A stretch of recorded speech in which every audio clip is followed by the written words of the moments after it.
We're going to announce our business transformation plan in January.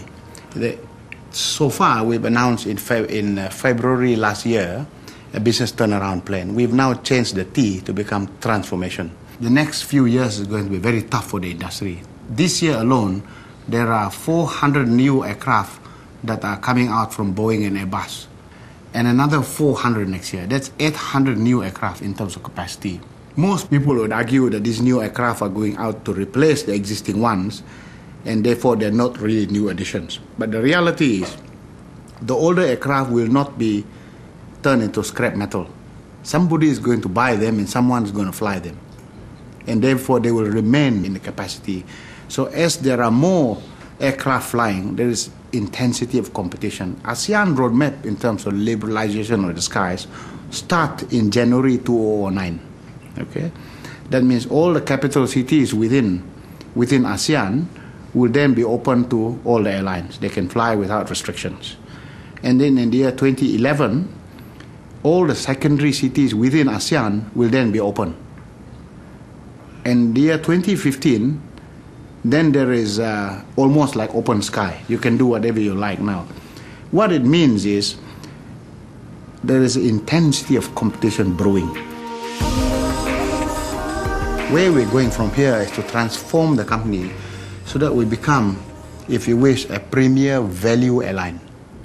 And what does that mean, premier value airline? There are two aspects to it, making sure that we provide 5-star product and 5-star service. At the same time, we must bring down our costs. Because you can't have competitive fares if your cost structure is high. That's where we're going with this.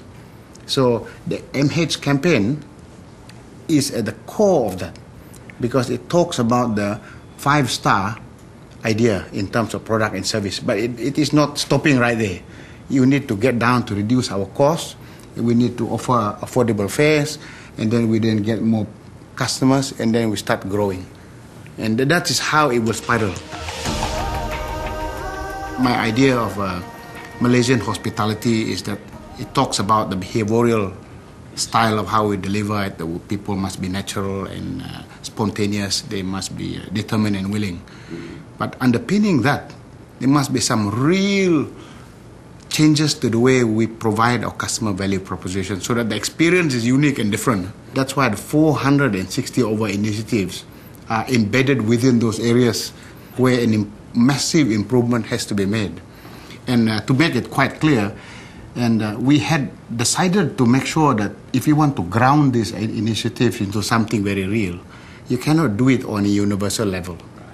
We've gone down to make it very, very route specific. Let's take the food. We were offering them, lamb biryani, which is quite expensive, and they don't really like it. And on the same sector, the nasi goreng with chicken satay on top is actually cheaper than lamb biryani, but they love it. The rating is fantastic. All the passengers that fly on that sector from here to Hong Kong. But you cannot use that same finding from here to Europe because the customer segment is different. So when we talk about being very specific in grounding this, that's the level of detail we went to. Route by route, customer segment by customer segment. It took us a year to decide to go up in public because it's no point telling the public about the things we intend to do until we feel confident that the 400 over initiatives are sufficiently grounded. Because once you go public, you better deliver. This is a public thing that you declare.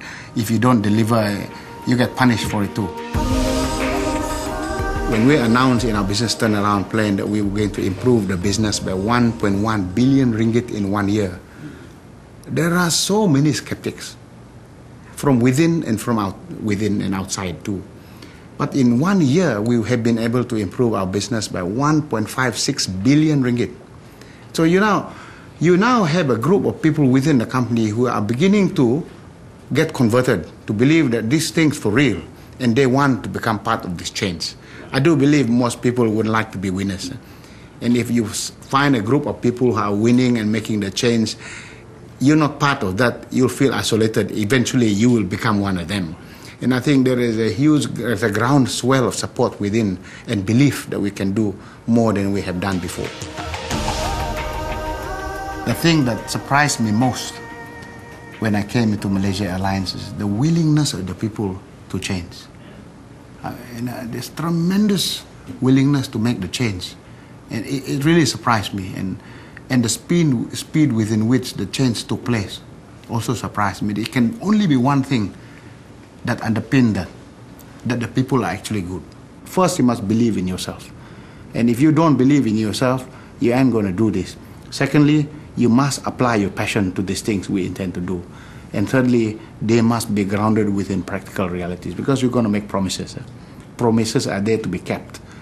I would think that the only people who will survive in the highly competitive market are those that offer distinctively superior product and services, and at the same time, better still, lower cost and therefore competitive fares. Margins are going to come down. What I've said to our people is that the best way to build a boat is to design the boat under stormy conditions. If there's no storm, we'll sail pretty well. And if it's stormy conditions, we will not capsize.